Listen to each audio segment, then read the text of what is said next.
Yeah, I think people can be really patronizing. It's like they're telling me what I already know, and then they said, oh, we're just reminding you. I was like, you're not reminding me, you're cursing me. Okay? It's a kind of nerf, it's a kind of curse, a kind of debuff. My mom always defends herself by saying, I'm just reminding you. But I tell you this though, carefulness is the number one destruction of faith. It is. Because it diminishes your faith. It's like you gotta be careful. If you're not careful, you will get sick. You gotta be careful with what you eat. You gotta be careful with what you drink. You gotta be careful so people won't touch you in certain places. But I tell you this, if we start being careful, yeah, it is fear-based, it is fear-based because, I fear being touched. I fear being touched, and if I were touched, maybe I'll have lustful thoughts, or maybe they will have lustful thoughts, and I don't want them to have lustful thoughts. Yeah, if they touch me, they might desire to rape me or something. This is fear. This kind of carefulness is fear. And you know what? In the book of Job, chapter 1, right? In the book of Job, chapter 1, we are told that Job was a very rich man. He was so prosperous. However, even though he seemed to be perfect in every way towards God, yeah, he was fearing for his sons. He feared for his sons. So he burnt offerings. He was offering sacrifices for each and every single one of his sons, because he said, lest they cursed God in their hearts and sinned against the Lord. This did Job continuously.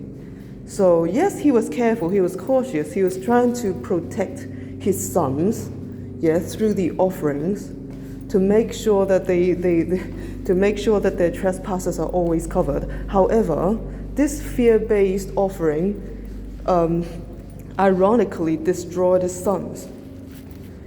Satan was trying to find cracks in Job's faith, and he found it. He found a crack in Job's faith. And he took down all Job's sons. His daughters were never mentioned to have died, because he literally never ever, he was not recorded or reported to have offered anything for his daughters. Like at least not a fear-based offering. Okay, I gotta go the other way. So I'm just gonna tell you this, right? Your fear-based reminders destroy people's faith, and it is illegitimate to use it as an excuse. Like, I'm gonna remind you, if you eat this, if you eat this, you will have this sickness. If you have to avoid this food in order to not get sick. I was like, no, screw that, because why? It becomes food scare. The reason why in the end of the day I gave up nutrition, do you know why I gave up nutrition? Because when I was reading the magazines, and you know what I found? I found out how it leads to paranoia. This is no good, that is no good. If you eat rice, it's got there's these carbohydrates. Why do you think rice is white? Oh, this is a harmless substance. Suddenly everything is harmful substance. Suddenly everything is poisonous. Suddenly everything is toxic. Suddenly everything cannot be eaten. Suddenly everything will cause an illness one way or another. Suddenly this world becomes so dangerous, nobody's allowed to see you or touch you. And nobody is allowed to look your way. Suddenly this world becomes so dangerous. This is how people can diminish your faith. Do not listen to that crap.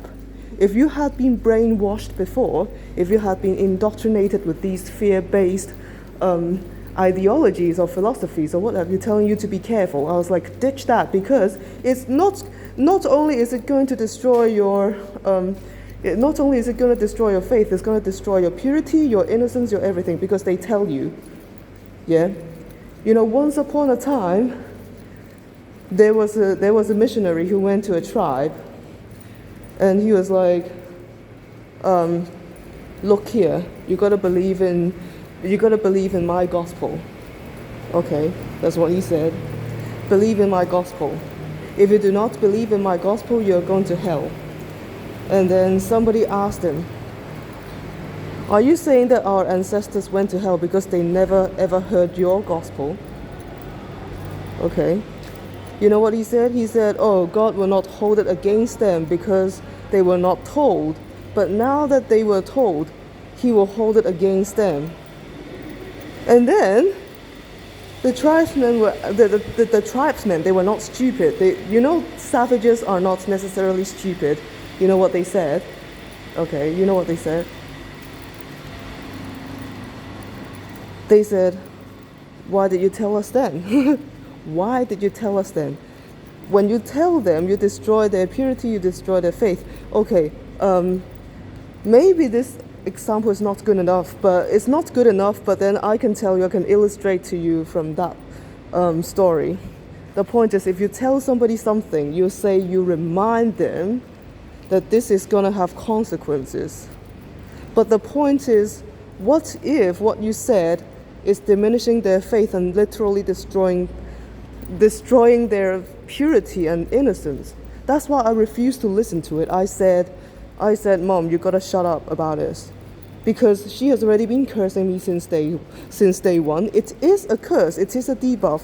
Whatever way you try to put it, you try to use certain, I don't know, you can debate your way out of this. However, I just know it. My faith is practical. As long as I keep doing what I'm doing, as long as I preserve my purity, innocency, courage, and faith, all these things, okay. Courage also, if you remind me, hey, look, if you go out into the dark, somebody may attack you. It's like you're making me paranoid over this. Are you not? Yeah. You're making me feel paranoid. Are you not? I think that was I just went down there, did I not? Yeah. So you're trying to make me paranoid. You're trying to make me paranoid, make me feel paranoid, and this faith and fear. You know what? Faith and fear, just like love and fear, there's a context to it. There's fear of the Lord. But fear of the Lord is not fear of sin. If you fear sin, you fear the devil, because the devil is the root of all sins. I don't fear sin. It's like, why should I fear sin? Why should I fear sin? If I were called onto this mission, this path, to search for the truth, why should I fear anything? Why? Be fearless. The only one I should fear is God himself. But I should find out the truth of God and of this world and of all the other worlds. Hence should I continue down my path. Right? And then there'll be people who say, there are many women coaches. Yeah? They say there are many women coaches, there are many women martial artists. But I tell you this, bring all these women out there and fight people for real. I mean a real fight, like a solid self-defense. None of these women can stand up to real men in real fights. I can tell you, I can guarantee you, yeah? We will see about that, you know what? We will see about that. But I can tell you with 100% certainty that none of these women whom my mom, my mom said, oh, there are so many women coaches in this world, there's so many women sifus in this world. I can tell you, if you send them out there, yeah, to fight the men for real, like real men who try to attack you, they may be armed or unarmed, but if they try to attack you and they're so muscular and they're so yeah, look, if they're so heavily built and they're so muscular, can you handle them? I can tell you, these coaches, they are all just gonna drop like flies here and there. No kidding. I have literally no respect for people who believe in these stuff. It's like, my mom is like, oh, you gotta find a female coach. I was like, if I find a female coach, I'm never gonna evolve. I'm literally never going to, I'm literally never gonna become the strongest, and that's the point. You people try to nerve me through my mom and say, we're gonna remind you this and that. We have to stop this. Because, I can tell you, my faith is rooted in innocence, in childlike innocence. I believe God is going to make it happen. I had dreams, and I'm ambitious, and I know that I'm unlimited. I just know it. If people try to limit me, I dare say, well, my God is unlimited.